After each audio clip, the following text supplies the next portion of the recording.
سنو، امام بہقی حدیث لائے،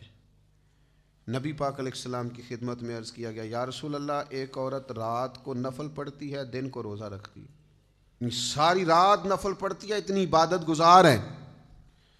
ہر روز نفلی روزہ رکھتی ہے، لیکن حضور وہ بد اخلاق بھی ہے۔ اور بتانے والے نے وضاحت دی کہ یا رسول اللہ، اپنی زبان سے اپنے پڑوسیوں کو تکلیف دیتی ہے۔ پس منظر پھر سمجھو، ساری رات نفل پڑھتی ہے، ہر روز دن میں نفلی روزہ رکھتی ہے، یہ معیار اور یہ سٹیٹس ہے اس کی عبادت کا، لیکن حضور بد اخلاق ہے، اپنی زبان کے تیروں سے، اپنی زبان کی تلخی سے اپنے پڑوسیوں کو تکلیف دیتی ہے۔ دو چیزیں آ گئی نا مقابل، یعنی نفل بھی ہیں اس کے پاس اور صدقات و خیرات بھی ہیں، اور ڈیلی کی بنیاد پر ہیں، اعمال حسنہ کا، نیکی کا، نوافل کا، کثرت خیرات کا ذخیرہ موجود ہے،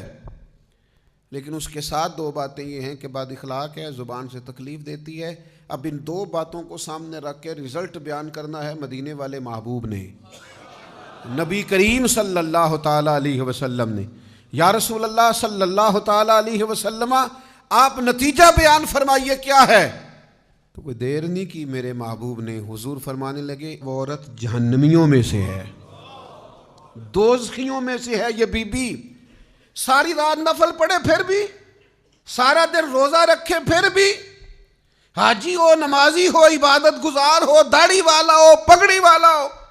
فلانی جماعت کا، فلانے کا نمائندہ، فلاں فلاں فلاں کچھ بھی ہو، میرے کریم نے فرمایا اگر بد اخلاق اور بدتمیز ہے تو دوزخیوں میں سے ہے۔ اس کا کیا مطلب ہوا؟ آپ توہین آمیز رویہ اختیار کریں، لوگ آپ کے شر سے پناہ مانگتے پھریں، سب کچھ ہے، اخلاق نہیں ہے۔ اگر آپ کے پاس اخلاق نہیں ہے تو آپ کے پاس کچھ نہیں ہے، آپ بیکار آدمی ہیں، آپ خالی آدمی ہیں،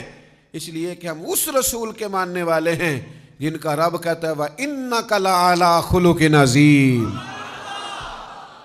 محبوب آپ کا صرف اخلاق نہیں، آپ تو خلق عظیم والے ہیں، خلق عظیم والے ہیں۔